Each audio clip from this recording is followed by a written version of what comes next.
Muy buenas noches tengan todos ustedes. El día de hoy es martes 27 del mes de febrero. Este mes tiene tiene un día más. Estamos en año bisiesto, así que tenemos febrero largo ahora. Y es el año entonces 2024. Esto para la grabación y para cuando le damos seguimiento a todo. Padre, en el nombre de Jesús, te damos gracias, Señor, por tu amor, por tu misericordia, por las cosas que tú haces en cada uno de nosotros. Te pedimos, mi Dios, habla a nuestros corazones, habla a nuestros espíritus de tal manera de que no solamente podamos escuchar tu palabra, sino que seamos, Señor, profundamente conscientes de la voz de tu espíritu. Ayúdanos, Señor, a en todo momento discernir espiritualmente tu voluntad, Señor. Lo que tú quieres que seamos, que hagamos, que logremos, Señor, haznoslo saber en el nombre de Jesús. Amén, amén y amén. En el libro de Hebreos, Hebreos es un libro que cuando uno dice libro favorito, eh, pues bueno, el libro favorito es la Biblia, pero dentro de la Biblia, dentro de los 66 libros que tiene la Biblia, eh, no digo si tuviera que elegir, más bien tuve que elegir en algún momento alguno de ellos, y el libro de Hebreos fue un libro que durante poco más de un año todos los días lo leía, todos los días. Era como un ciclo de estar piense y piense en el libro de Hebreos. Es el libro que más he leído de toda la Biblia. No digo que sea el centro, el principal, pero muchas de las cuestiones doctrinales que están mencionadas en Hebreos creo que son fundamentales para la fe. Y Hebreos 5:13 nos va a decir, y todo aquel que participa de la leche es inexperto en la palabra de justicia porque es niño, pero el alimento sólido es para los que han alcanzado madurez, para los que por el uso tienen los sentidos ejercitados en el discernimiento del bien y del mal. Y como me sucede con muchos versículos de Hebreos, podríamos dedicarnos bastante rato solamente a ir término por término, pero digamos algunas cosas generales. La primera de las cuestiones generales que es importante considerar es que la palabra de Dios nos menciona dos niveles espirituales. Uno de ellos al que va a llamar madurez y al otro, por contraposición, al que vamos a llamar inmadurez. Nos va a decir entonces que hay ciertas cosas en la palabra, hay ciertas cosas en la dimensión espiritual, hay ciertas vivencias en el cristianismo que no son para todos, y no es sectarismo, es simplemente poder subrayar que hay cuestiones que es necesaria la madurez para poder llevarlas a cabo. Eh, Como vivimos en medio de una generación de cristal, ahorita la generación de cristal diría, bueno, ¿y por qué me discriminas? ¿Por qué haces eso si todos tendríamos que tener derecho? Bueno, les digo, en el mundo natural sucede algo muy similar y no es discriminación. Por ejemplo, poder votar para elegir a un representante es algo que solamente lo puedes hacer después de los 18 años aquí en México. Tú no puedes ser un representante a nivel popular, o sea, elegido por votación si no tienes una cierta edad. Y la edad, lo que se espera, yo sé que esa es una cuestión bastante inocente, una pretensión de inocencia, que hasta ciertos años la gente madura, hay gente que llegó a las canas y nunca maduró, ¿sí? Lo que se esperaría entonces es que a una cierta edad se alcanzaran ciertos niveles de madurez, actitudes que son fundamentales para la correlación entre los seres humanos, y pienso que inclusive a nivel neurológico, Cuando hablamos, por ejemplo, en neurología, en neurociencias, de las células espejo, son células, son grupos neuronales que van a estarse desarrollando, consolidando alrededor de los 20 cachito años, entrando en los 20 cachito años, y que son fundamentales para poder llevar a cabo actividades, alguien diría, tan básicas, tan primarias como una relación de pareja, porque entonces es cuando se tiene la capacidad de ser empático, de preocuparse, de sacrificarse por otro, otra, a quien hemos llamado para compartir la vida y a quienes serán el fruto de esa relación, los hijos. ¿Qué sucede cuando una persona no desarrolló esta capacidad de empatía? Pues van a ser egoístas el resto de su vida, van a divorciarse simplemente porque no fueron capaces la otra persona de girar alrededor de sí mismo, a los hijos no se les pondrá cuidado, no se les tendrá atención, habrá egoísmo, habrá falta de sacrificio, etcétera, ¿sí? Entonces, todos estos tipos de argumentos que estoy intentando establecer de entrada nos muestran que en el mundo espiritual sucede también que hay situaciones que es necesario un nivel al que entonces el escritor de Hebreos le va a llamar madurez.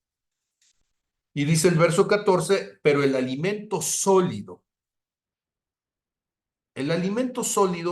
implica del mismo modo que cuando estamos hablando de criaturas que solamente se alimentan de la leche materna y no pueden digerir un alimento de mayor peso porque hay que tener ya un metabolismo mucho más maduro, pues entonces él dice, del mismo modo que en lo natural a un bebecito, a un niño de brazos, no le darías a comer carne, ahora nos van a decir los, los pediatras que tampoco huevo y que tampoco algunas otras cuestiones y lo van entonces graduando a lo largo del desarrollo infantil, pues en la vida espiritual sucede lo mismo.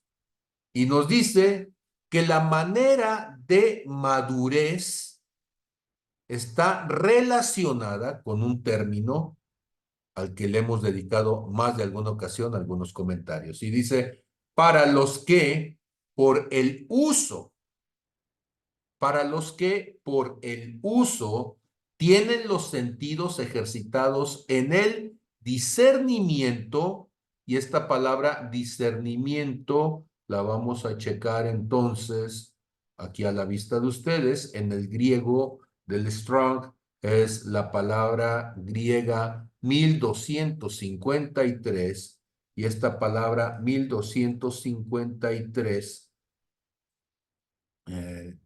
lo voy a traer para acá para que lo puedan ver ustedes. Entonces, discernimiento 1253 en el griego, y es la palabra diacrisis. Diacrisis. ¿Qué implica decir la palabra diacrisis? Bueno, cuando nosotros decimos dia en griego como prefijo, de lo que estamos diciendo es a través de. Por ejemplo, la palabra diámetro es la medida, metrón, que pasa a través del punto central del círculo, el centro del círculo, y por eso se llama diámetro. Cuando nosotros decíamos día, estamos diciendo a través de, en medio de. Y crisis, la palabra implica decisión. La crisis no es mala, las decisiones no son malas, es más, las decisiones son necesarias, indispensables para la vida, y es por medio de las decisiones que vamos tomando, es que nosotros vamos madurando.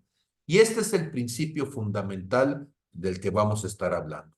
Tomar decisiones nos lleva a la madurez. Decisiones correctas, por supuesto, Tomar decisiones incorrectas te lleva al fracaso y te lleva al dolor y te lleva a una serie de situaciones personales y colectivas que son poco deseables.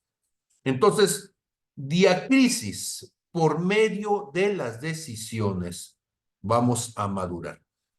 Y vamos a decir entonces en esta noche, ¿sí? Que este discernimiento al que se está refiriendo el autor de Hebreos, el discernimiento espiritual, va a ser fundamental en nuestra vida espiritual. ¿Qué vamos a decir con él? ¿Qué es lo que queremos decir con discernimiento? Bueno, se va a referir a la capacidad de distinguir, de separar, de tomar una decisión entre lo que es verdad y lo que es un engaño en el ámbito espiritual. Entre lo que significa entender la voluntad de Dios como la autoridad superior en nuestras vidas o algo o alguien que no es Dios. O sea, el poder distinguir, separar, poder tomar la decisión de qué es y qué no es. El tener la capacidad de poder tomar decisiones alineadas, orientadas con los principios espirituales de Dios. Y entonces, cuando nosotros estamos hablando de por qué es importante explorar este concepto como se presenta en las Escrituras, ¿sí? ¿Por qué es importante que como creyentes podamos desarrollarlo y aplicarlo en nuestra vida diaria? ¿O por qué es importante entender los desafíos a los que nos enfrentamos tratando de discernir un mundo que cada vez es más complejo? Bueno, pues con eso nos damos una idea de que es fundamental para nuestra vida espiritual, ¿sí? Entonces, es importante entender que el discernimiento como tal es una capacidad otorgada por el Espíritu Santo. Es el Espíritu Santo entonces el que nos va a traer la revelación, la comprensión para poder diferenciar lo verdadero contra lo falso, lo correcto contra lo incorrecto, lo santo de Dios contra lo profano. Y en el contexto bíblico, el discernimiento como percepción va más allá de la simple observación espiritual, va más allá del sentido común, va más allá de los elementos naturales que alguien tendría para tomar esas decisiones, como la educación en el sentido básico, social, que pasamos por la primaria, la secundaria. Se esperaría que alguien que tiene toda la vida haya logrado, bueno, en ámbitos educativos hubiera logrado ese discernimiento, pues no. Por eso siempre decimos que el doctorado no quita lo tarado, porque el atarantamiento está relacionado con el hecho de que una persona aparentemente muy culturizada, pero sus decisiones espirituales son pobres, son básicas, son primitivas, ¿sí? Y entonces necesitamos desarrollar este discernimiento para poder comprender las realidades espirituales de nuestro Dios. Si pensáramos, por ejemplo, y vamos a hablar de él, porque no solamente cuando hablamos de Salomón estamos hablando de un hombre con una capacidad reconocida en su tiempo, sino porque además Dios le dijo que le pidiera lo que él quisiera que le diera, ¿sí? Y entonces, si ustedes se fijan en Primera Reyes, capítulo 3, verso 5, se le va a aparecer el Señor, se le va a presentar el Señor a Salomón en medio de sueños, estando en Gabaón aquella noche, y Dios le dice, pídeme lo que quieras que yo te dé. Ah, caray, ¿qué pedirías tú? Ahora sí que tu boca es medida. ¿Qué quieres que haga? ¿Sí? Y Salomón le dice, tú hiciste una gran misericordia a tu siervo David, mi padre, porque él anduvo delante de ti en verdad, en justicia y con rectitud de corazón para contigo. Y tú le has reservado esta tu gran misericordia en que le diste hijo, o sea, yo, está diciendo Salomón, que se sentase en su trono como sucede en este día. Ahora pues, Jehová, Dios mío, tú me has puesto a mí, tu siervo, por rey en lugar de David, mi padre. Y yo soy joven y no sé cómo entrar ni salir. O sea, no tengo experiencia en el puesto que acabo de recibir. No tengo el conocimiento, la comprensión de qué hacer. No tengo entonces la formación suficiente que me haga sentir con libertad para ser rey. ¿Sí? Pero no solamente eso. Dice el verso 3:8, y tu siervo está en medio de tu pueblo al cual tú escogiste, un pueblo grande que no se puede contar ni numerar por su multitud. No es lo mismo ser, alguien dice, los pastorcillos. Bueno, pues yo sí soy un pastorcillo de un grupito de gente, pero no es lo mismo ser rey de toda una nación. Y entonces, él está entendiendo eso. Y noten ustedes cuál es entonces la petición que Salomón le va a hacer a Dios. Le dice, da pues a tu siervo corazón entendido para juzgar a tu pueblo y para discernir entre lo bueno y lo malo. Porque ¿quién podrá gobernar a este tu pueblo, sí, tan grande? Dame sabiduría, dice. Bueno, dame entendimiento para juzgar a tu pueblo y para discernir entre lo bueno y lo malo. Verso 10 dice, y agradó delante del Señor que Salomón pidiese esto. Y le dijo Dios, ¿por qué has demandado esto y no pediste para ti muchos días? Porque mucha gente diría, ay, que tenga larga vida, ¿sí? Ni pediste para ti, muchos días dicen, ni pediste para ti riquezas, ni pediste la vida de tus enemigos, sino que demandaste para ti inteligencia para oír juicio. He aquí, lo he hecho conforme a tus palabras. He aquí que te he dado corazón sabio y entendido, tanto que no ha habido antes de ti otro como tú, ni después de ti se levantará otro como tú. Y aún también te he dado las cosas que no pediste. No había pedido las riquezas y la gloria, pues te las voy a dar, de tal manera que entre los reyes ninguno haya como tú en todos tus días. Y si anduvieres en mis caminos, guardando mis estatutos y mandamientos como anduvo David tu padre, yo alargaré tus días. ¿Sí? Entonces, tremendo.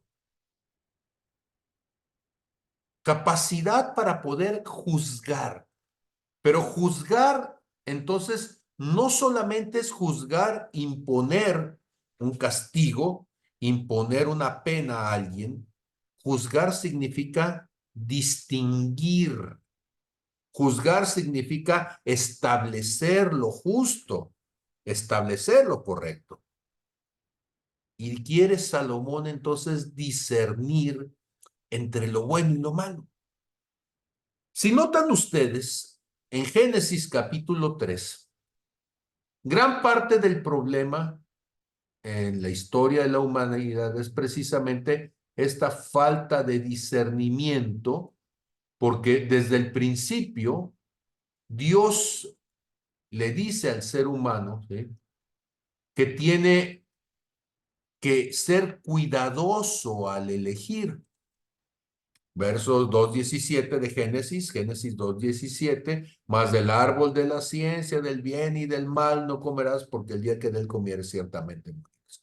Y entonces, discernir implica poder entender las consecuencias de aquello que yo estoy decidiendo. No es solamente el asunto de lo inmediato, sino es el asunto de lo trascendente. ¿Qué significa eso? Ok, voy a poner un ejemplo fuera del contexto espiritual.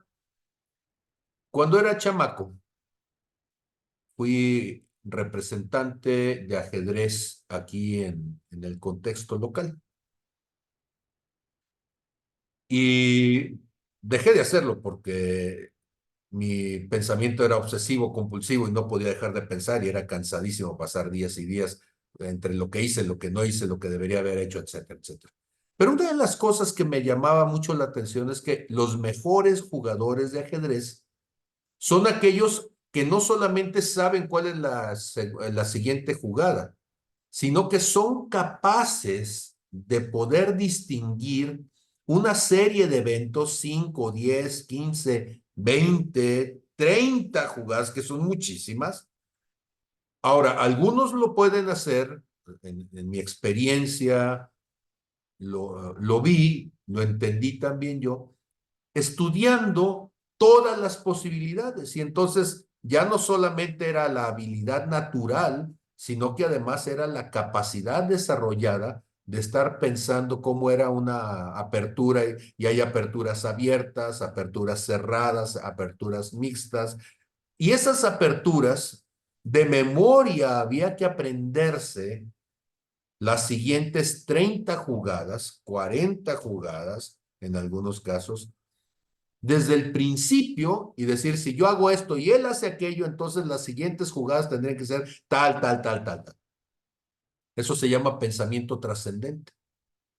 Y entonces resulta que la ventaja del que tiene esta capacidad es muchísima comparada con el que solamente puede saber cuál es la jugada siguiente, porque cuando él está dando una jugada, el otro ya está viendo toda la serie de eventos y él ya ganó cuando el otro apenas va en la segunda pieza, ¿sí? Y eso es fundamental en el mundo espiritual. Poder entender toda la consecución de eventos, tanto positivos como negativos, a partir de nuestras decisiones.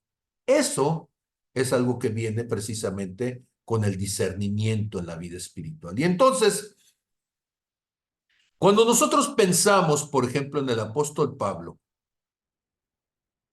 en Filipenses capítulo 1, versos 9 y 10,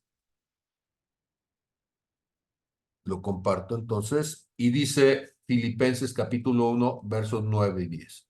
Y esto pido en oración, que vuestro amor abunde aún más y más en ciencia y en todo conocimiento, para que aprobéis lo mejor, a fin de que seáis sinceros e irreprensibles para el día del Señor, llenos de frutos de justicia que son por medio de Jesucristo, para gloria y alabanza de Dios. Ahora, noten ustedes que cuando dice para que aprobéis lo mejor, no solamente estamos hablando aquí de hacer cosas correctas, de hacer las cosas buenas. El gran problema es aprobar lo que es lo mejor, lo de mayor excelencia, lo que le da una mayor gloria y reconocimiento y alabanza a Dios. Pero eso implica entonces poder examinarlo todo. Bueno, eso es lo que nos va a decir el apóstol Pablo precisamente en Primera de Tesalonicenses, capítulo 5, allá en el versos 21 y 22, ¿sí? Cuando dice examinarlo todo en el verso 21, retener lo bueno. Y verso 22, absteneos de toda especie de mal. La vida cristiana implica que es fundamental poder desarrollar esta capacidad espiritual de discernir. No puedes vivir cristianamente sin pasarte entonces delante de toda circunstancia, haciendo el esfuerzo de distinguir qué es lo que honra a Dios, tratando de diferenciar lo bueno contra lo malo y eligiendo lo que es verdaderamente valioso y puro. Bueno, hace un momento estaba diciéndonos Salomón, ¿sí? Acerca de la sabiduría.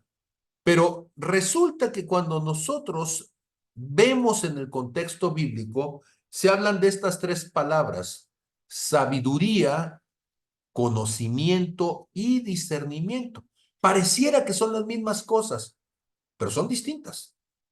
Cuando hablamos de conocimiento, nos estamos refiriendo a la acumulación de hechos, de datos, de información. Sí, pero alguien diría, eso es natural. No, también hay conocimiento espiritual. Y eso implica entonces el entender las cosas, saber a qué se está refiriendo Dios, ¿sí? Pero la sabiduría ya no solamente es el saber el hecho, sino el aplicar correctamente ese conocimiento, esa información en nuestra vida natural y espiritual, para que nos permita entonces tomar decisiones que reflejen el corazón de Dios, que reflejen la justicia de Dios. Y en ese contexto, cuando hablamos nosotros de discernimiento, diríamos que es la capacidad de juzgar correctamente entre las distintas opciones, entre la miscelánea de opciones, entre las distintas percepciones o incluso entre los distintos espíritus que estamos percibiendo. Entonces, decir que algo es espiritual, bueno, pues es hasta cierto sentido, ¿sí? Mis maestros cubanos decían, esa es una verdad de perogrullo. Sí, o sea, algo espiritual, si somos espíritus, los seres humanos somos espíritus. Los ángeles son espíritus, pero los demonios también son espíritus. Dios es espíritu, pues entonces todo es espiritual. Y Dios que hizo todas las cosas, las hizo con su espíritu, por tanto, todo tiene una manifestación espiritual. Entonces decir, ay, es que esa persona es muy espiritual, es como decir un ser humano es muy humano. Bueno, pues eso es redundante, ¿verdad? Es un pleonasmo. Pero cuando nosotros entonces nos referimos a este asunto de ser sensibles a los principios espirituales, nos estamos refiriendo a distinguir de cuál espíritu es a lo que nos estamos refiriendo, ¿sí? Y entonces va a decirnos Proverbios capítulo 2 en el verso 6 y vamos a ir para allá. Proverbios capítulo 2 en el verso 6. Noten ustedes. Porque Jehová da la sabiduría y de su boca viene el conocimiento y la inteligencia. Él provee de sana sabiduría a los rectos, es escudo de los que caminan rectamente. Es el que guarda las veredas del juicio y preserva el camino de los santos. Entonces entenderás justicia, juicio y equidad y todo buen camino. Noten ustedes, ¿sí? Que cuando dice entonces, lo que está diciendo es como consecuencia de la sabiduría que Dios da, del conocimiento y la inteligencia que Dios da. Entonces, como consecuencia, uno puede entender qué es lo justo. Uno puede entender cuál es el juicio correcto y sano de Dios, cuál es la porción, la visión equitativa, cuál es la equidad de Dios, ¿sí? ¿Cuál es el camino correcto? Eso se llama discernimiento. No se puede discernir en la ignorancia, porque discernir es distinguir, separar, categorizar, pero el que es ignorante todo le es igual. Al ignorante, la verdad y la mentira le son indistinguibles, porque ignora. Para poder discernir, entonces necesitamos recibir esta revelación de Dios para poder distinguir lo uno de lo otro. En Primera de Corintios, el apóstol Pablo nos va a decir entonces,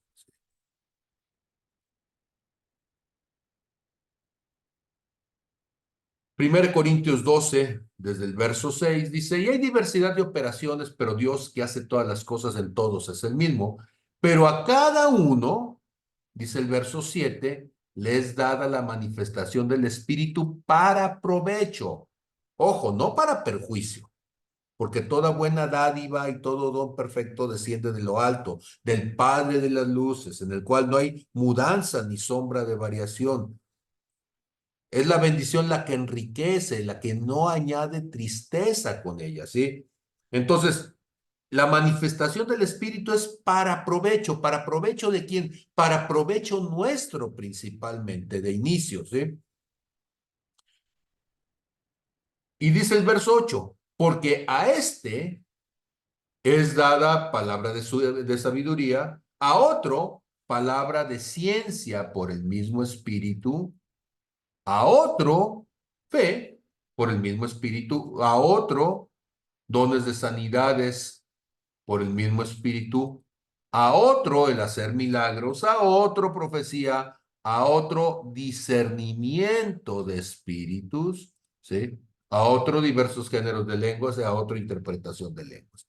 Entonces, estamos viendo por acá que si Dios estuviera hablando de la misma cosa, acá teníamos sabiduría, acá teníamos palabra de ciencia, que es conocimiento, ¿sí? Entonces no sería lo mismo si Dios lo está mencionando diferente. Deben ser cosas distintas, ¿sí? El discernimiento va a actuar como un puente entre la sabiduría y el conocimiento, el hecho y la aplicación del hecho. Y necesito discernimiento para saber qué, que es verdad, se distingue de la mentira, pero qué, que es lo aplicable, se distingue de lo que es inoperante. El discernimiento es fundamental para que entonces se pueda llevar a cabo toda esta dinamización del conocimiento y de la aplicación de la palabra de Dios. Si pensáramos nosotros entonces, ¿cuál sería un posible fundamento de esto que estamos diciendo? El apóstol Pablo, ya lo mencionamos desde hace un momento, ¿sí? Nos decía entonces desde Filipenses 1, 9 y 10, y esto pido en oración que vuestro amor abunde aún más y más en ciencia y en todo conocimiento para que aprobéis lo mejor, a fin de que seáis sinceros e irreprensibles para el día de Cristo. Aprobar lo mejor significa entonces tener la capacidad de elegir, tener la capacidad de distinguir lo que da mayor gloria. Decíamos entonces desde el principio que el alimento sólido era para los que tenían los sentidos ejercitados en el discernimiento del bien y del mal, ¿sí? Hebreos 5:14. Y Primera de Juan, capítulo 4, en el verso 1, nos va a decir entonces, amados, no creáis a todo espíritu, sino probad los espíritus si son de Dios, porque muchos falsos profetas han salido por el mundo. En esto conocerán el Espíritu de Dios. Todo espíritu que confiesa que Jesucristo ha venido en carne es de Dios. Y entonces aquí es tiempo para hacer mi primera pausa. Y entonces la pregunta sería, de acuerdo a Primera de Juan, capítulo 4, verso 1 y 2, ¿qué significa probar si un espíritu es de Dios o no? ¿Y qué significa que un espíritu confiese que Jesucristo ha venido en carne? Si me hacen favor, finalmente es una clase y como maestro necesito su participación. No es retórico, es para el diálogo. ¿Qué piensan ustedes de esto? ¿Cómo se prueba un espíritu y qué significa que un espíritu confiesa que Jesucristo ha venido en carne? Ayúdenme. Pastor, Adelante, María. una de las cosas principales para poder distinguir lo que acaba de decir es tener un buen discernimiento bien desarrollado, Ujú, tener conocimiento, el discernimiento y la sabiduría para darnos cuenta qué clase de espíritu está obrando en la persona. ujú, Si ese es de Dios y si no es de Dios.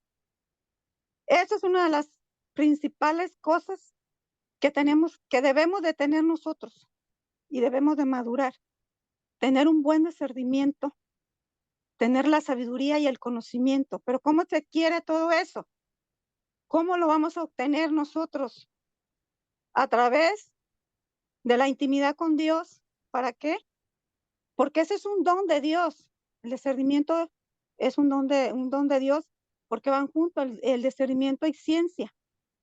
Entonces, cuando lo desarrollamos, cuando empezamos a desarrollar ese don, de discernimiento, cuando empezamos a madurar y empezamos a desarrollarlo, entonces ya viene ahí todo lo demás. Viene la sabiduría que Dios nos pone para poder discernir, para poder ver, viene el conocimiento y viene el don de ciencia. Eso es lo que yo entiendo y lo que he aprendido a lo largo de todo lo que hemos estado viendo y a lo largo de lo que yo he practicado y he visto en mí. Eso es. ¿Y cómo se prueba entonces? Pues darnos cuenta ahí, verdaderamente tener, como le acabo de decir, cómo se prueba, pues mirar si lo que me estás hablando es de Dios, tener esa, ay, ¿cómo explicarle? Ujú. Ese, vuelvo a repetir, a ese discernimiento bien desarrollado, porque no nada más nos vamos a fijar en que esto está bien y esto está mal, no, a tener discernimiento de lo bueno y lo malo, no, sino también usted lo está diciendo ahí, en los espíritus, en los demonios, para que más me entienda. Si Sí, en, sí. ese, si en esa persona se está manifestando un demonio, pues tener ese discernimiento bien desarrollado para darnos cuenta cómo actuar, cómo hacerle, para poder, es una de las cosas de las cuales tenemos que desarrollar para poder ministrar a una persona. Ese es mi punto de vista. Sí, muchas gracias, Lupita. Muchas gracias. Lore, te escuchamos. Bueno, usted dijo cómo se prueba. Sencillo, por los frutos. Los frutos es lo que habla del árbol. Ajá. Sí, el Señor Jesús dijo, por sus frutos los conoceréis, ¿sí? Pero, ¿y cómo saber si algo va a dar fruto? Bueno, es que el problema con los frutos es que los frutos son posteriores y hay cosas que yo necesito probarlas desde antes, ¿sí? O sea, Sí, entonces, es caminar de acuerdo con la palabra. Y la palabra nos va marcando paso a paso. Y el Espíritu Santo nos va dando, nos va redarguyendo cuando estamos mal. Cuando estamos dando un paso mal o estamos fuera de su voluntad, nos redarguye, no sentimos esa armonía con papá, no hay esa, bueno, a mí así me pasa, me empiezo a sentir esa lejanía, esa distancia, yo soy la que me hago distante de él. Bueno, eso, mi experiencia, pero sígale, pastor. sí, ahora yo sé que cuando uno hace este tipo de preguntas es mm, incómodo porque es retórico, ¿sí? O sea, yo sé que parece que no hubiera una respuesta correcta porque el maestro siempre está preguntando y está queriendo forzar a que se genere un conflicto en la manera en que el estudiante lo está viendo. ¿Me explicó? Ok. Resulta que en el rancho uno aprende a probar muchas cosas, ¿sí? Por ejemplo, no sé si ustedes sabían que en las bodas de rancho hacen birria y es casi seguro que va a ser enfermadera de medio rancho por la birria. Y entonces dice uno, ¿pero por qué? Porque resulta que cuando van a matar el animalito para la birria, el animalito lo matan desde un día antes. Bueno, así sucedía porque no había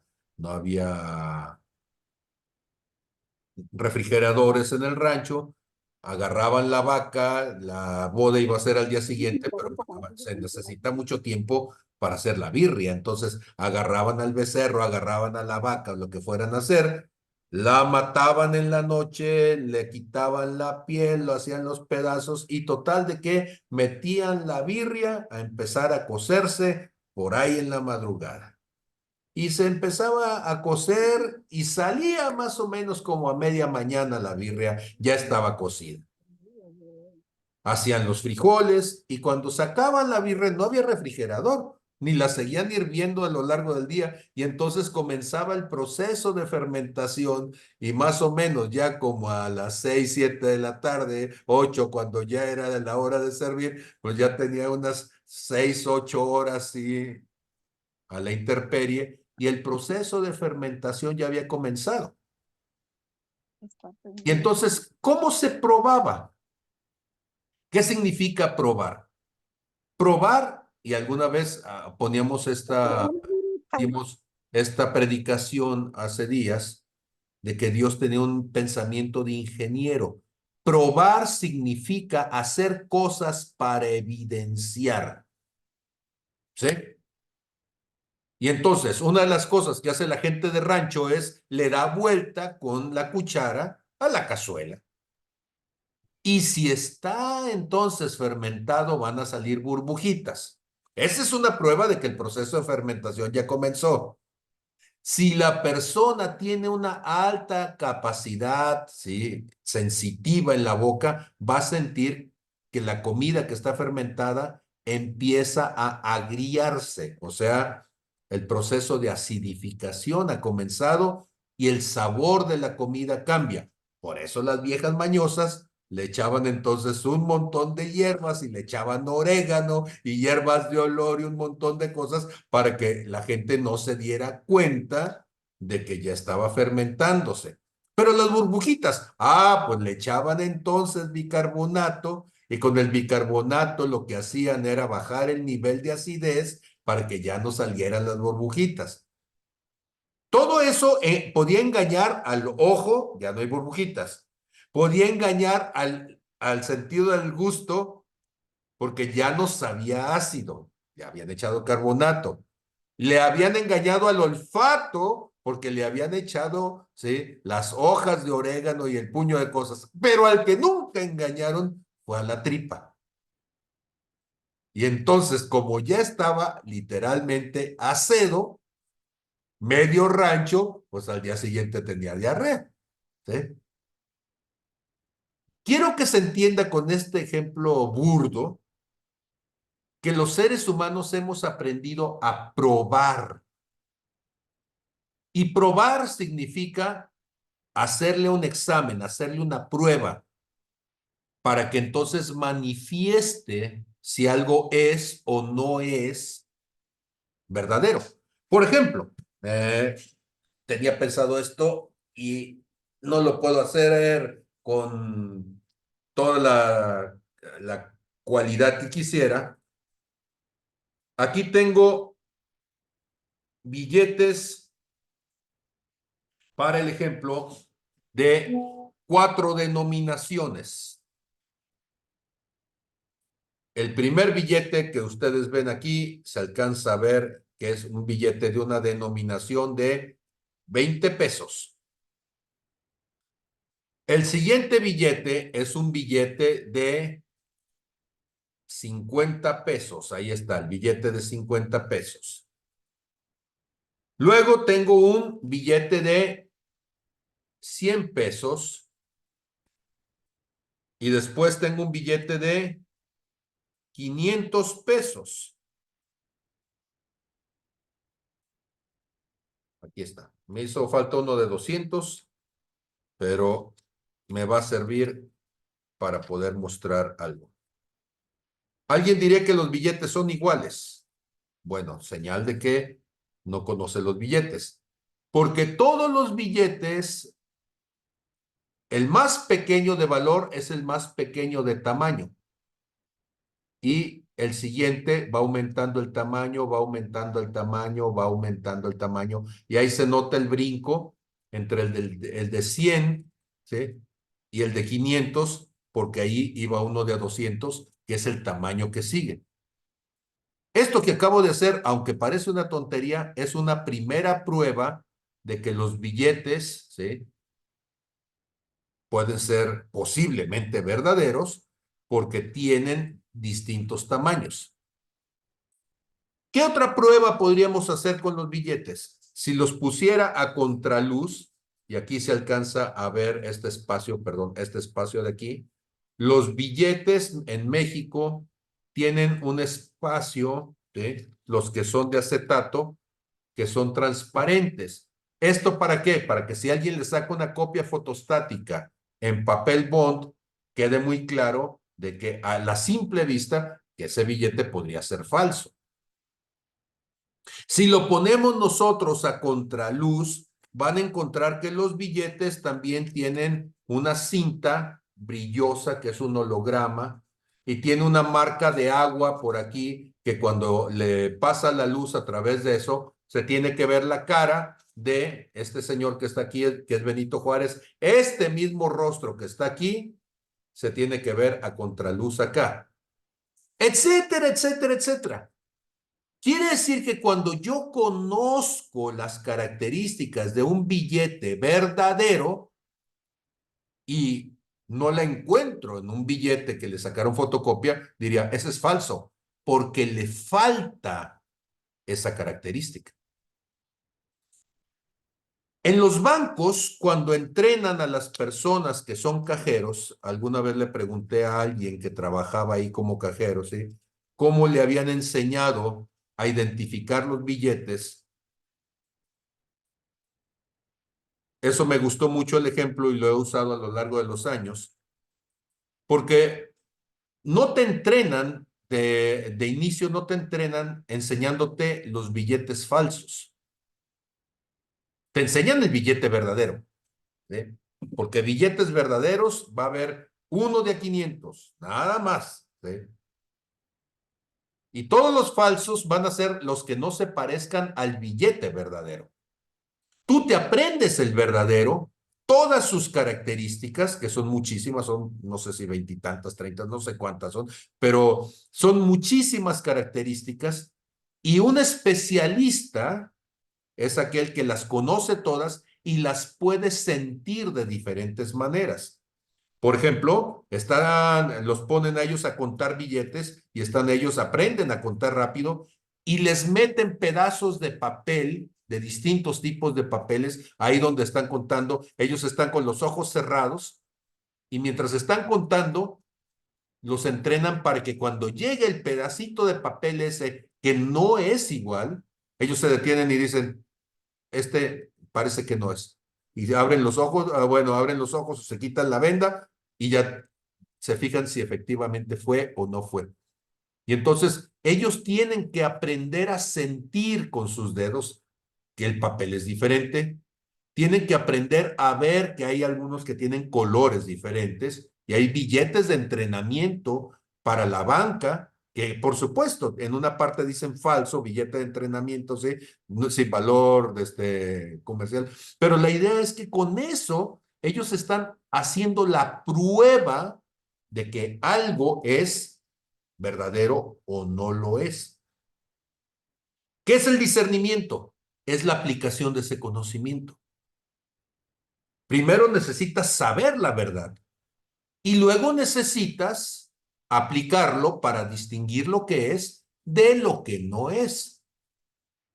Pero eso entonces nos presenta un problema mayor, ¿sí? Ok, entonces, ¿de qué estamos hablando? Probar en griego es la palabra dokimazo. ¿Pero qué significa dokimazo?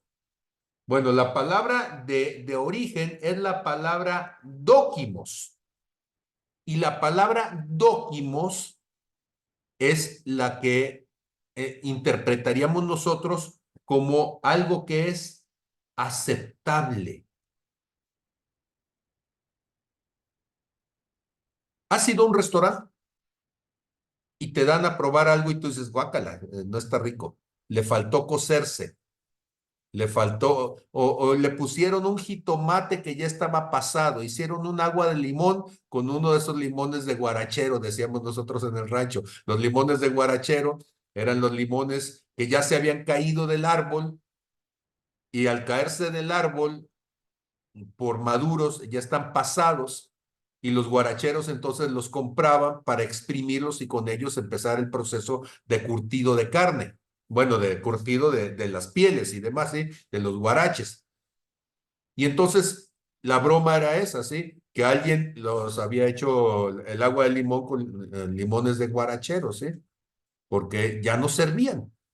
Y no sé si ustedes han desarrollado esa capacidad, esa sensibilidad, pero en las áreas donde tú eres sensible, tú puedes distinguir si algo al gusto está echado a perder. Si algo al gusto tiene sal de más o tiene especies de más, se le pasó el cocido y los frijoles saben medios quemados. Tú puedes distinguir si la olla en la que hicieron la comida estaba oxidada y la lavaron bien o no. Ok, todo esto es con el sentido del gusto. Pero, por ejemplo, los que tenemos oído musical, tú puedes distinguir si una persona está desafinada o si una persona está fuera de tiempo, ¿sí? Está cantando acompasada. En lugar de empezar donde va la tónica, se pasa poquito y está pisando la frase siguiente. No sé si me estoy explicando, pero en el oído tú también lo puedes hacer. Es más, tú puedes distinguir si la mamá de un chiquillo distingue si el llanto de su hijo es porque tiene hambre, porque tiene cólico, porque le pegó el hermanito, porque tiene miedo, porque está solo, ¿sí? Y dice uno, pues es un chillido nada más, para los demás, pero la mamá ya desarrolló el discernimiento porque ya entiende el llanto del hijo y sabe las diferentes formas de expresarse. Una persona con la vista puede distinguir, entonces, por ejemplo, la gente de rancho, va uno caminando por la vereda y la gente de rancho puede decir, detente, porque hay una culebra ahí enredada, ¿sí? Y no estoy diciendo, por supuesto, en el camino, no, no, no, en medio de las hojas, en medio de todo, la logran distinguir y dicen, ahí hay una culebra. La gente de rancho logra distinguir, ¿sí? En medio de las orillitas de la casa, dice, ahí hay un alacrán. Y lo alcanzan a ver y dicen, ¿y cómo le hacen? Dicen ellos, pues se ve. Pues sí, se ve para el que ya tiene ojos para ver, o sea, el que ya tiene la mirada entrenada para ver. ¿Me estoy explicando lo que intento decir? Con el olfato. ¿Saben ustedes que los de la ciudad hemos perdido la capacidad de identificar las feromonas que ordinariamente los seres humanos estamos generando y exudando? Estoy tratando de encontrar el término más adecuado, pero bueno, salen en el sudor y salen en todo, y las hueles. Y entonces las mujeres de rancho antes, nada más con el puro olor decían, tú hueles embarazada, le decían a la muchacha. ¿Sí? Ay, mamá, cómo que no? Tú hueles embarazada, tú estás embarazada, ¿sí? ¿Por qué? Porque cambia el aroma, ¿sí? Pero era esa capacidad de sensibilidad. Yo sé que mi esposa seguramente puede hacer cosas como esas porque ella es muy sensible de olfato. Yo soy muy sensible, o era muy sensible antes de la tinnitus, era muy sensible de oído, ¿sí? Soy sensible en un área distinta que ella. Y entonces ella, que es muy sensible, ella me puede decir, sí, ya tu camisa huele. Es que me la puse en la mañana. Sí, pero ya hueles. Anduviste caminando. ¿Cómo supo que anduve caminando? Porque ya sudaste de más, ya hueles, ¿eh? Eso se llama discernimiento. Estás distinguiendo a partir de señales pequeñas, información que está mucho más allá. Cuando yo vivía en la sierra, en la zona de la Huasteca Veracruzana, no es película, es ya de veras, había gente que era gente que tenía mucha experiencia en el campo y que de ir caminando en una vereda decían, ¿sabes qué? Aquí pasó, aquí pasó un jaguar. Y yo decía, ¿dónde? Ahí están las huellas, mira. Y yo las veía, yo no veía las huellas, ¿eh? Pero ellos decían, aquí, mira, y tiene la mano grande, iba arrastrando algo, ¿eh? Y eso de iba arrastrando algo, decía, ¿y cómo? Sí, mira, aquí se ve una línea y ahí hay una gotita de sangre y ellos se podían imaginar, nada más viendo las huellas, ellos se podían imaginar toda la escena de lo que había sucedido allí. Eso se llama discernimiento.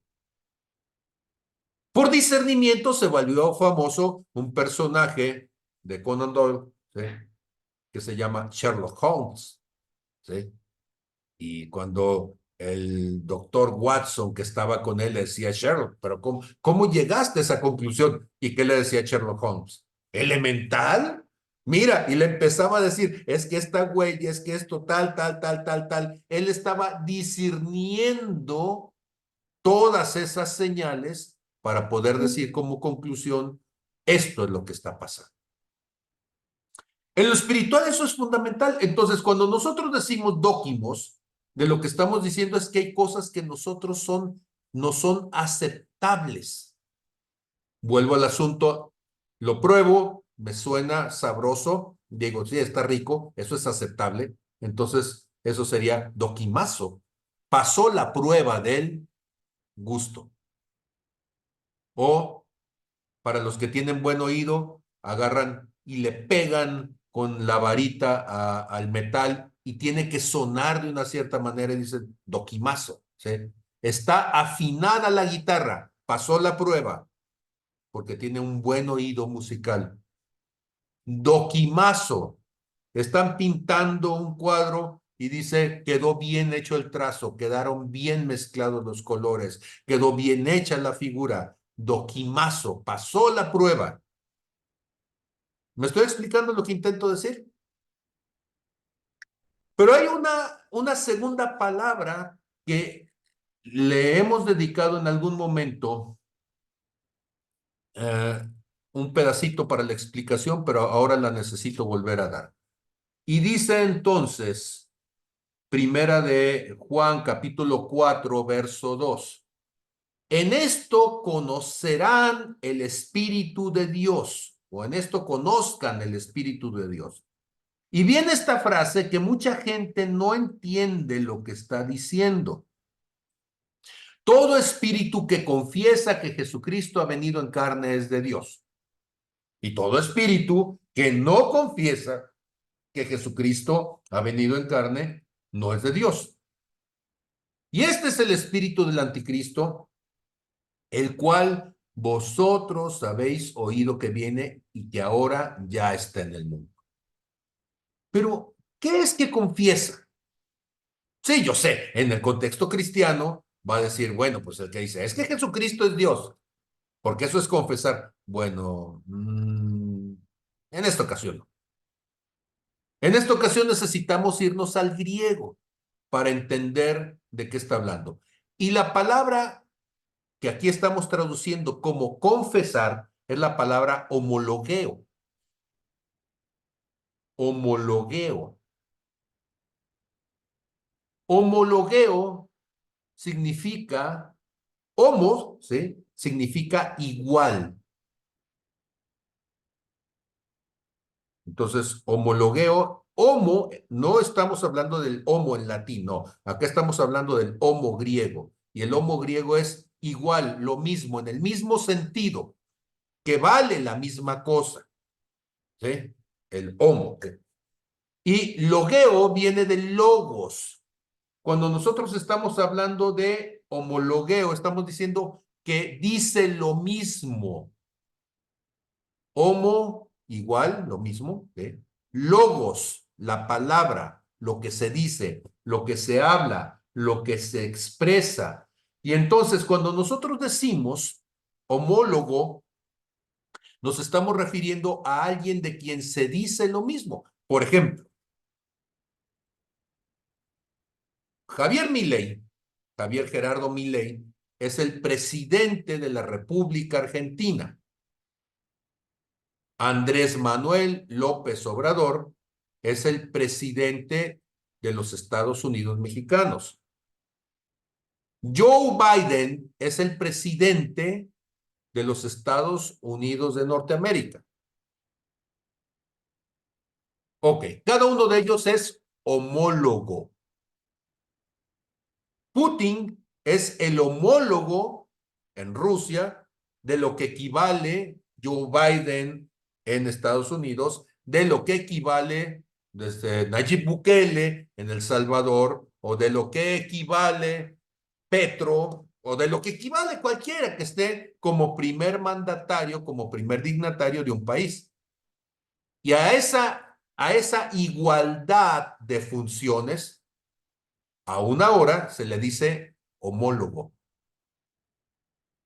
Entonces, la persona homóloga es aquella que cumple con la misma función, aquel que hace las mismas cosas, aquel que se comporta igual que. Entonces ya no es el confesar, porque cuando nosotros decimos confesar, estamos hablando de que alguien dice, sí, yo soy. Y dice, no, no se trata de eso, no es tan simple como eso. Porque Primera de Juan 4:2, en este entendido de que en esto conozcan el Espíritu de Dios, todo espíritu que homologueo.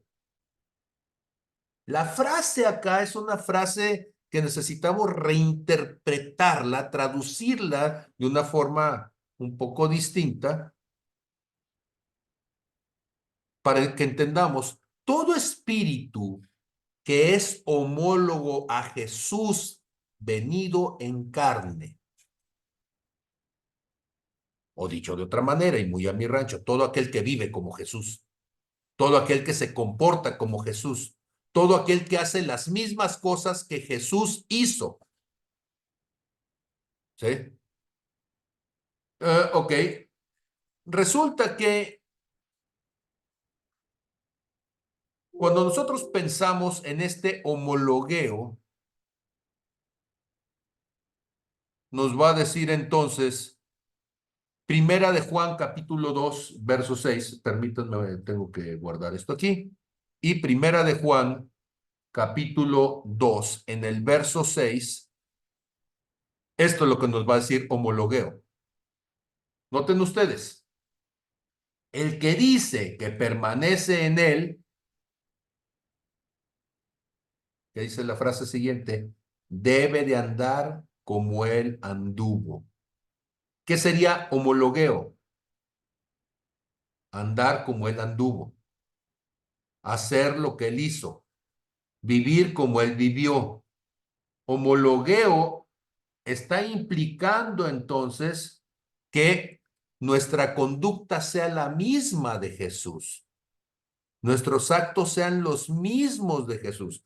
Y entonces eso ya está más complicado que simplemente decir, sí, yo creo. ¿Por qué? Porque yo he conocido un montón de gente y ustedes también, incluso tristemente hasta nosotros mismos, que en algún momento que decimos que somos de Dios, pero nuestras acciones no demuestran que somos de Dios.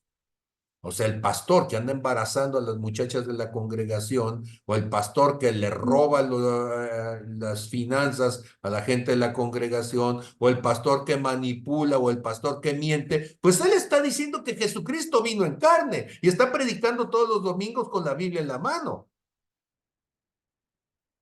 Pero no es homólogo de Jesús. Homólogo significa que está haciendo las mismas cosas, que está tomando el mismo lugar, la misma posición. Ok, ¿quién era Jesús? El Hijo de Dios. Y ser homólogo de Jesús es comportarse como un Hijo de Dios. Como Hijo de Dios. ¿Cómo anduvo Jesús haciendo bienes y sanando a todos los oprimidos por el diablo? Porque Dios estaba con él. ¿Sí? ¿Qué significa eso? Pues que él estaba haciendo todas esas cosas como hijo de Dios. ¿Sí? Entonces, ahí voy a Hechos 10, verso 38. ¿Cómo ungió Dios? ¿Sí? Con el Espíritu Santo. Bueno, ¿cómo ungió con el Espíritu Santo y con poder a Jesús de Nazaret? Cuando dice Jesús de Nazaret, lo que nos está diciendo es a Jesús en su condición de hombre, a Jesús venido en carne. ¿Y cómo anduvo haciendo bienes y sanando a los oprimidos por el diablo porque Dios estaba con él? Lo que está diciendo es, homologueo significa vivir a la manera de Jesús. hacer a la manera de Jesús. Juan capítulo 14, lo hemos hablado en varias ocasiones, verso 12, de cierto les digo, el que en mí cree, las obras que yo hago, él las hará también, homologueo, y aún mayores, porque yo voy al Padre. Entonces, todo espíritu que confiesa, sí, pero cambiemos la palabra, todo espíritu que es homólogo de Jesús viviendo en carne, eso es lo que estamos diciendo, todo aquel, ¿sí?, que Jesús vive lo mismo que Jesús, habla lo mismo que Jesús, se comporta igual que Jesús, busca manifestar el fruto del Espíritu como Jesús. Este es de Dios. Y todo espíritu que no es homólogo, no sabe a lo mismo, no huele a lo mismo, no suena a lo mismo, no se ve del mismo modo, ese no es de Dios, ¿sí? No es homólogo de Jesús. Y entonces, en realidad, está hablando una cosa, está diciendo otra. Quiere decir que con su propia vida está negando la eficacia de la fe, de la piedad. Eso no es de Dios. Entonces, discernir es un asunto que tiene que ver con comprender profundamente que la verdad es algo que, ahora sí, como ustedes decían hace rato, me da fruto. La verdad da fruto. Y yo tengo que ver ese fruto en la otra persona. La verdad trae congruencia. Yo tengo que ver esa congruencia en la otra persona. La verdad se manifiesta en actitudes, el fruto del Espíritu, amor, gozo, paz, paciencia, benignidad, bondad, fe, mansedumbre y templanza. ¿Sí? Entonces, por su fruto lo conoceréis. ¿Cuál fruto? El fruto del Espíritu. Discernimiento entonces implica estas cosas. Discernimiento implica que tengamos la capacidad de ser muy crudos, de ser muy claros en qué es lo que estamos buscando. Jesús llega un día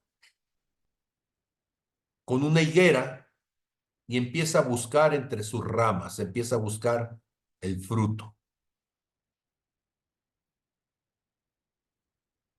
Y cuando Jesús llega a mi vida y empieza a buscar entre las ramas fruto, ¿encontrará fruto en mí?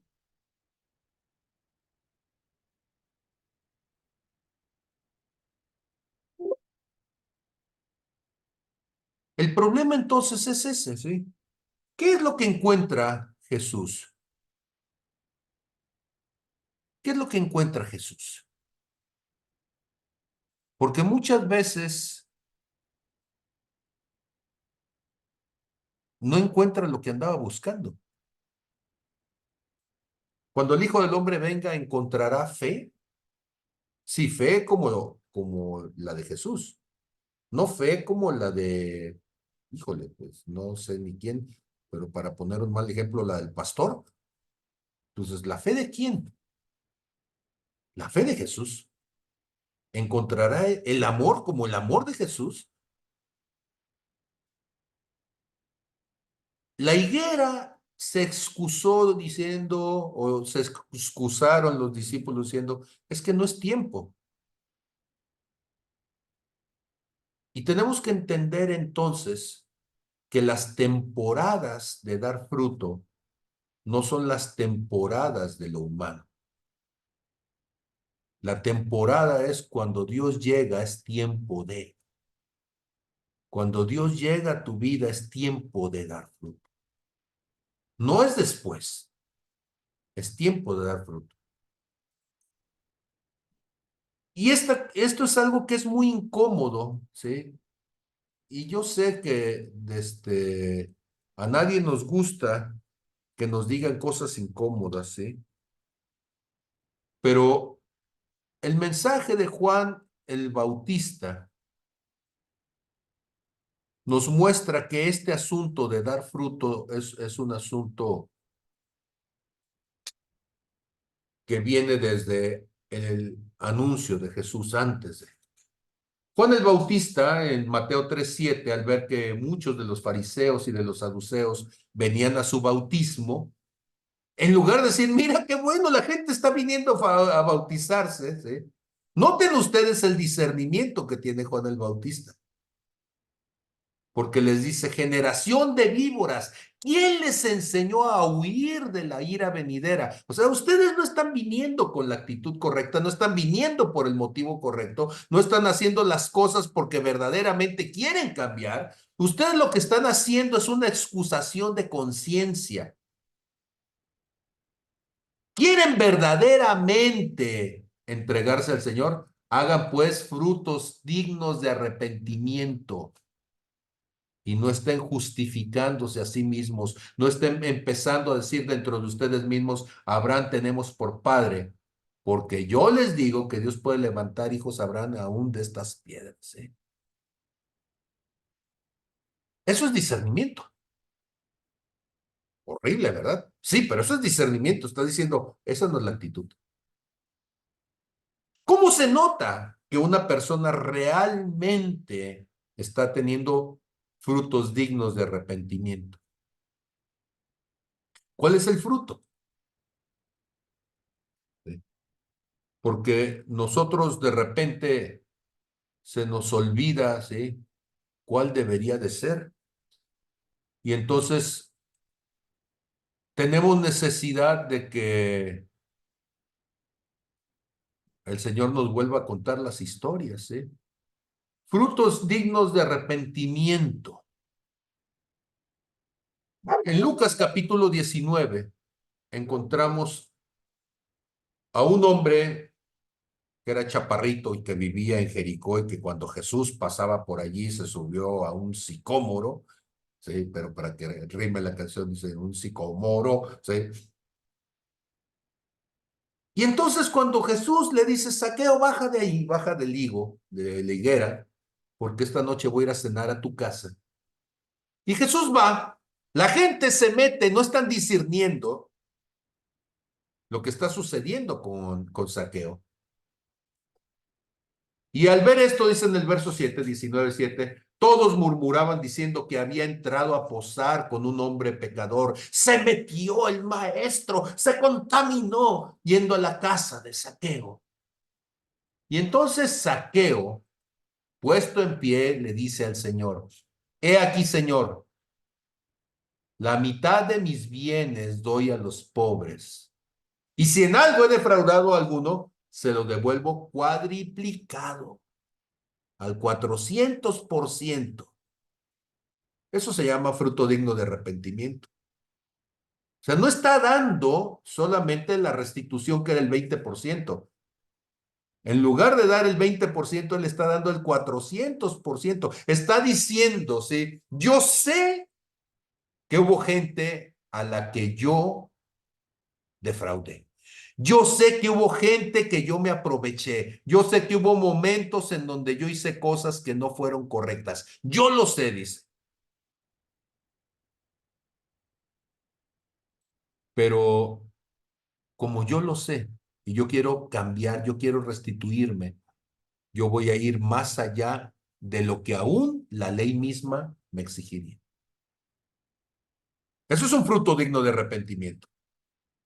Lo que está diciendo es, el fruto es tan evidente del cambio de actitud que no está tratando de apantallar a nadie, está tratando por un corazón contristado, un corazón contrito y humillado, que Dios no lo desprecia, está teniendo un cambio profundo de vida. Y ese cambio profundo de vida está mostrando, está manifestando precisamente que Él es una persona distinta. Es una nueva criatura. Las cosas viejas pasaron. Todas son hechas nuevas. Entonces el discernimiento es un asunto donde no hay una máscara. Y tristemente, o sea, cuando hablábamos hace rato y preguntaba, ¿cómo saber si alguien realmente es homólogo? Pues porque tú ves ese cambio de actitud, ese cambio de conducta.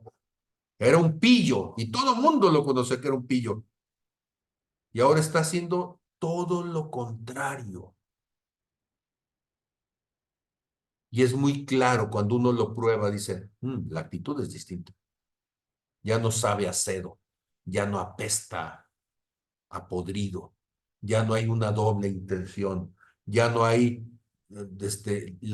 la tendencia de querer aprovecharse del otro, engañar al otro, hacer algo sí para favorecerse perversamente. Ya no está buscando el reconocimiento, ya no está buscando estar en primer lugar, ya no está buscando el aplauso fácil, ya no está buscando sacar provecho del otro, abusar del otro. Se nota que pasó de la oscuridad, de las tinieblas, a la luz admirable de Cristo. Eso necesitamos hacer. Es fundamental que este tipo de cambio sea visible en el pueblo de Dios. Y de repente se nos olvida eso. Termino con esto. Los primeros discípulos, una de las prácticas raras, ¿sí?, era que confesaban sus pecados. Y digo raras porque ahora en el cuerpo de Cristo ya no se ve que la gente confiesa sus pecados, o sea, acepta sus culpas. Tiene, ¿sí?, la honestidad de decir, me equivoqué. Ahora lo que tenemos, al contrario, es gente que más bien justifica sus pecados, que se enoja si tú le dices, oye, eso no es claro, ¿sí? Eso no es correcto, esa actitud que tuviste no es adecuada. Y entonces la actitud es justificarse, decirse, no, es que tú no sabes, no, es que yo... ¿sí? Sigue sonando mal, sigue sabiendo mal, sigue oliendo mal, sigue viéndose mal. Entonces significa que no hubo cambio. Sigue con sabor a podrido. Necesitamos desarrollar el discernimiento. Bueno, pues esto fue la primera clase de el discernimiento. Logré llegar al 2.3 de los 8 o 9 puntos que tiene la clase, pero algún día lograré dar clases completas, ¿sí? Nos falta entonces hablar para la siguiente clase, seguramente intentaremos. Pues, ¿qué pasa con Salomón, con Nehemías, con los apóstoles? ¿Qué nos enseña Jesús sobre el discernimiento? ¿Cuál es el papel del Espíritu Santo en todo ello? ¿Cómo se relaciona con los dones del Espíritu? ¿Sí? ¿Qué principios bíblicos debemos de considerar para la toma de decisiones en nuestro discernimiento? ¿Cuál es el papel de la oración, de la búsqueda, de la meditación de la palabra en el desarrollo del discernimiento? Y etcétera, etcétera, ¿sí? ¿Qué desafíos nos plantea el discernimiento aquí y ahora, en el siglo XXI, en medio de tiempos difíciles, tiempos complicados, ¿sí? Pues con todo esto, entonces, esta ha sido nuestra clase del día de hoy. Comentarios, sugerencias, me gustaría que pudieran ustedes decirme qué piensan de todo esto y vamos adelante.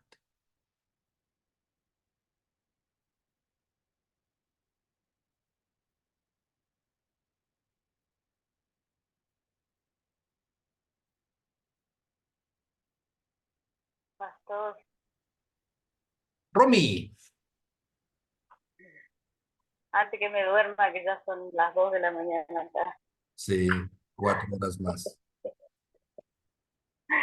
este, una reflexión que me viene para mi vida y creo que para todos los que profesamos esta fe, es como Jesús, muchas veces a los que iba, a los que sanaba, le preguntaba, ¿querés ser sano? Y o sea, es como algo como si obviamente que la persona quería ser sana, ¿no? pero muchas veces yo creo que el Señor nos pregunta si queremos cambiar, queremos dejar el orgullo, queremos dejar cosas que cada uno no tenemos que cambiar y discernir eso, ¿no? De que si realmente queremos que Él siga obrando en nuestra vida, yo creo que se trata de eso, de discernir también lo que Dios quiere para nosotros. Aprender a discernir eso, yo creo que es una de las mayores cosas que nos va a ayudar como hijos. Amén. Así es, así es. Definitivamente va a ser muy valioso en nuestra vida espiritual hacia nosotros mismos y hacia los demás. Muchísimas gracias por tu participación, Romy. ¿Alguien más?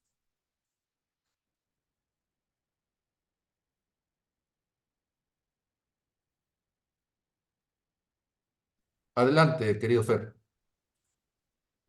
A mí me deja demasiado reflexivo porque evidencia, por lo menos en mí, que voy muy atrás en lo que es el conocimiento de la palabra, por estar leyendo diferentes textos a la vez y que de una u otra manera son importantes porque voy avanzando.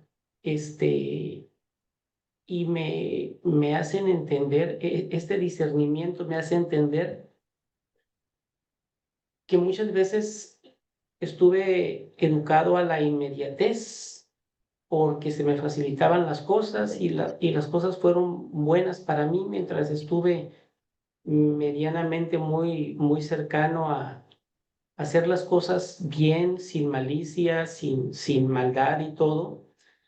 Y hoy me pongo a discernir por qué se me trabaron algunas cosas, por qué se me atoraron unas cosas, por qué ya no han sido las cosas de la misma manera. Y ahorita que hablábamos de discernimiento, pues deja de hacerte tarugo, Fernando, tú sabes por qué ha pasado todo esto. Tú sabes que te callaste mucho tiempo de hacer muchas cosas, desviaste el camino y retomar el camino es más difícil. Es como una casa que está ya hecha y la vamos a remodelar. Es más difícil que hacer una casa nueva, ¿sí? Entonces, de pronto le ponemos parches, pegoles para que más o menos quede, pero luego otra vez le sale el salitre y todo porque no está bien hecho, ¿sí? Entonces, cuando hablábamos en el pasado de construir y de volver a construirme y todo, para mí es de gran enseñanza y conocimiento y trae respuesta a muchas de las cosas de que tengo que ser paciente a los tiempos de Dios para el camino que estoy tomando, ¿sí? No porque ahora soy diferente, no porque ahora me comporto diferente, en un chasquido las cosas van a ser diferentes. Tengo que entender y comprender que me falta cambiar todavía más profundamente, escarbar más para ver en qué otras cosas no lo hice a la manera correcta y, y qué cosas todavía me he guardado al interior que no me dejan ser plenamente libre para fluir tranquilamente, sí. Pero algo que me agrada mucho es esta constancia de estar en esta búsqueda constante, verdadera, de esta hambre de conocimiento y de asemejarme un poco día a día a lo que Jesús nos muestra cada que leemos o que usted nos lo presenta, y no se deja de aprender, pero yo me siento formidable. Hoy lo comentaba que soy una persona muy diferente y me agrado mucho, ¿sí? Hice un experimento que usted me pidió y aquí las que me están viendo lo pueden ver. Me dejé ser tal cual soy, con mi cabello largo, mi barba y todo. Y, y el lunes fui a cortarme y todo y me tomé una foto recién cortado y todo. Y ya luego la persona, no, pero es que se ve mejor y todo, y me convenció en ese momento. y la persona que vi, y la comparo y digo, no, hombre, es que el Fer como es, me gusta más. Y también han dado renegón porque esta es una apariencia, esta es una máscara, y el otro, los comentarios que recibí de bebés, de niños, de adultos y todo, fueron más satisfactorios y también por mí, por lo que veo en el espejo, ¿no? Entonces, doy gracias de haberme dado cuenta por fin de mis resistencias, de quién soy Sí. en esa parte. Ah, Gracias. amén, gracias, Fer. Se nos hace tan difícil en ese discernir, encontrar cuáles son los verdaderos motivos detrás de nuestras acciones. O sea, esa es la verdad, nos cuesta mucho. Lo vamos a justificar de muchas formas, ¿eh? Pero cuando logramos quitar todo esto, nos vamos a dar cuenta de que en el fondo tenemos miedo de reconocernos como somos. Tenemos miedo de decir claramente las cosas más allá de todo señalamiento, más allá de toda crítica, más allá de todo rechazo, y decir, a ver, ¿qué es lo que en realidad me motiva? Y es fundamental. Discernir a otros es más fácil y es más aceptable que discernirnos a nosotros mismos. Por eso Jesús decía que nos es más fácil ver la paja en el ojo ajeno que aceptar la viga que traemos en el pan. Pero el camino a la madurez espiritual pasa por esa viga. Y yo les animo a que en estos días puedan discernirse ustedes mismos, cada uno nos discernamos y veamos cuáles son las áreas que nos son piedra de tropiezo, que nos son impedimento para vernos como Dios nos ve. Dios les bendiga a todos, muchísimas gracias como siempre y nos vemos entonces en nuestra siguiente ocasión. Creo que el jueves por aquí vamos a andar y el domingo también. Así que primero Dios, así sea. Cuídense mucho, bendiciones y gracias.